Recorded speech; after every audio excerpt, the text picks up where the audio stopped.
Most tanks have been granted the luxury of spammable mitigation. What I mean by that is that their main form of mitigation has a theoretical 100% uptime. Shield Block, Shuffle, Iron Fur, and even Shield of the Righteous to an extent. Most tanks, especially in Mythic Plus, don't really need to pay much mind to how they're mitigating most of their upfront damage. Well, except for the Vengeance Demon Hunter. So as you may have guessed, in this video we're going to break down Demon Spikes and alternative ways to mitigate damage on the Vengeance Demon Hunter. Let's dive in. This video was inspired by my Stagger Explained video, in hopes to explain both to tank players and non-tank players alike how certain classes might mitigate and counter incoming damage. Demon Hunter's main mitigation comes from their Demon Spikes ability, which, without modifiers, simply increases the player's armor for a few seconds. Thankfully, there are a few choices in the spec talent tree that will interact with Demon Spikes, improving its uptime and covering the gaps where we can't maintain the buff.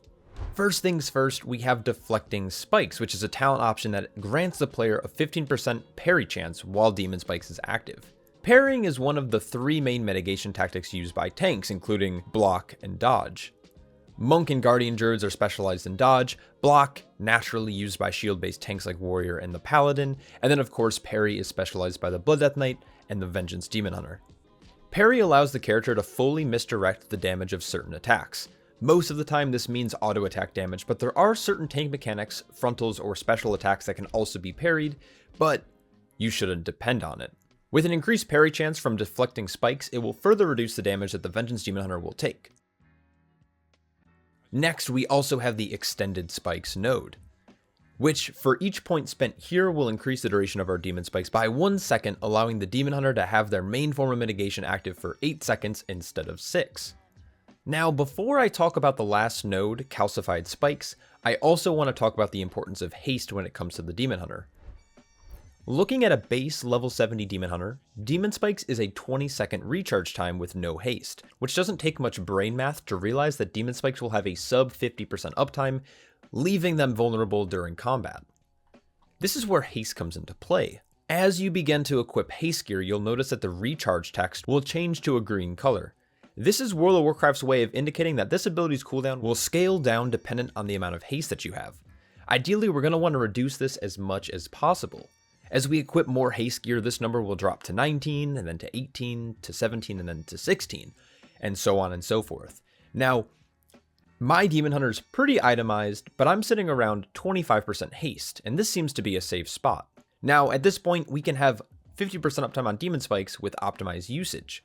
Glancing back at the tree, we can actually see two more main talents that will work in conjunction with Demon Spikes to improve our overall sturdiness. Like mentioned previously, we have Calcified Spike, which has an interesting interaction with Demon Spikes. Instead of bolstering the strength of Demon Spikes, the Demon Hunter will instead gain a small damage reduction of 12% that will decay over 12 seconds after Demon Spikes expires. This actually covers those windows quite nicely when we don't have Demon Spikes active. Essentially, you want to use Demon Spikes, then let it expire to gain Calcified Spikes. You're going to ride that buff out for a few seconds, and then reapply Demon Spikes, teetering between the two buffs. Last but not least, Feed the Demon in the third tier of the tree is a popular choice among the Demon Hunters at the top of the leaderboards. Feed the Demon is your standard cooldown reduction talent. For each soul fragment that you consume, you will reduce the remaining cooldown of your Demon Spikes by half a second. This might not seem like a lot, but remember that you are often generating 2 or more soul fragments at a time. Between cooldown reduction, increased duration, and additional buffs upon expiration, any Demon Hunter should be able to maintain either Demon Spikes or the Calcified Spike counterpart, equaling out at over 100% uptime. Unlike most tanks, the Vengeance Demon Hunter doesn't really have a solid blanket damage reduction cooldown. What I mean by this is, unlike warriors who have Shield Wall or Guardian Druids with survival instincts, the Demon Hunter doesn't have a button that they can just hit that will reduce all incoming damage by a certain percent. The closest thing to this is Fiery Brand, which, while is a powerful 40% damage reduction cooldown on a 1-minute CD, it can only be applied to one single mob. Now, of course, there are talents that you can take to spread Fiery Brand through Immolation Aura to additional targets, but that isn't really a common playstyle due to multiple flaws and pathing issues within the tree. Fiery Brand should be used regularly and can typically be applied to any spooky or dangerous mobs in the pool. This is great for any mob that has a tank buster, like the Spellbound Battle Axe in Algothar Academy, for example. Sadly, outside of Fiery Brand, the Demon Hunter doesn't really have any other major defensive cooldowns, which has always been one of its shortcomings, but nonetheless is still a powerful asset to have. While Demon Spikes and Calcified Spikes lean more into the general physical damage reduction of Demon Hunters, they will also need to figure out a way to deal with the magical damage that they'll be taking. Calcified Spikes will have some overlap here, but most of the ways that we're going to deal with magic damage is through self-healing and in the form of cooldowns, including both Fel Devastation and Metamorphosis. When it comes to using these cooldowns, it's difficult for me to give a precise moment in a dungeon run to hit these buttons, but similar to other forms of mitigation, you should be aiming to have the highest uptime possible without jeopardizing your tankiness.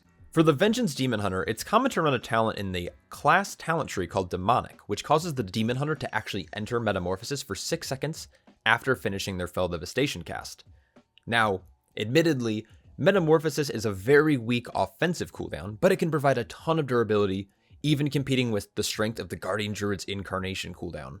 Entering Metamorphosis either from Fel Devastation, Last Resort, or the actual ability will provide the player with bonus health, a tremendous amount of armor, and increased resource generation for the duration, in turn allowing for more ample healing and cooldown reduction on spikes. With Metamorphosis being such a long cooldown sitting at 3 minutes, you typically want to use it on larger pulls or on specific tank buster mechanics while relying on the proc from Fel Devastation as a core part of your rotation. You can then filter in additional damage reduction sources like Sigil of Silence or Trinkets to further reduce the damage you might take while you don't have Metamorphosis active. And last but not least, there is one more form of interesting mitigation, which is literally running away. I mean, it's a little more nuanced than cowering in fear, but evasiveness comes just as much from movement as it does from things like dodge and parry. Demon Hunters are one of the most mobile tanks with their Infernal Strike ability and their optional bonus movement speed or talent choices like Vengeful Retreat. With classes that have a little less upfront mitigation capabilities, kiting becomes a really powerful tool for these tanks. The best time to kite is typically when you're out of options or as a last resort, though players who are more comfortable with damage profiles may kite deliberately to preserve certain cooldowns for upcoming pulls. More often than not, I see tanks kiting way too frequently, despite not being in any real danger, so that begs the question, when should you be kiting? For all tanks, that's a difficult question to answer because there are a lot of dynamic factors that may provide reason to create space between you and the enemy. But let's look specifically at Demon Hunter. We're going to use this pull from an Algothar I ran earlier today. Earlier on in the pull, you can see that the Demon Spikes is active, accompanied with a quick use of Fel Devastation. This will grant me Metamorphosis for a few seconds. Now, over the course of the pull, it's going to be pretty easy for me to generate Soul Fragments and cycle between Demon Spikes and Calcified Spikes. We can fast forward a little bit here towards the end of the pull when the Skitterflies began to enrage and I noticed that I had 0 generated fragments and Calcified Spikes was running out. Being at low health, I saw that I had no cooldowns, no meta, no Fiery Brand, and while I did have Last Resort available, I was hoping not to proc it here. So I decided to utilize my Vengeful Retreat ability to create some distance between me and the mobs until I had Fel Devastation available, and as soon as it was, I hit it and got back into melee to begin generating shards. Like I said, it's really hard to pinpoint exactly when you may want to kite as a Vengeance Demon Hunter. You have to be extremely aware of what you have available. I'm also aware that Vengeful Retreat is not the most common talent for the DH, but I enjoy running it in keys when I don't need an offensive purge. You can easily get the same results with Infernal Strike. Essentially, you should kite when you find yourself in a window where you have little counterplay. That includes cooldowns available, or depending on the amount of soul fragments that you have generated. To leave you guys with the final note, between Demon Spikes and Calcified Spikes, it's pretty easy now for Demon Hunters to have close to 100% mitigation uptime between those two, with some overlap. Make sure you're letting your Demon Spikes fall off to gain the Calcified Spikes buff, and then feel free to reapply Demon Spikes. After all, you are significantly reducing the cooldown through both your haste and through consuming souls. Demon Hunter's healing style is very similar to a Blood Death Knight. They will heal through consuming souls, which not only heals them for a predetermined amount, but also based on how much damage they recently took. Use Fiery Brand on hard-hitting mobs, and make sure you're trying to optimize your uptime on Metamorphosis through constant uses of Fel Devastation, and the actual cooldown itself, of course when it's appropriate.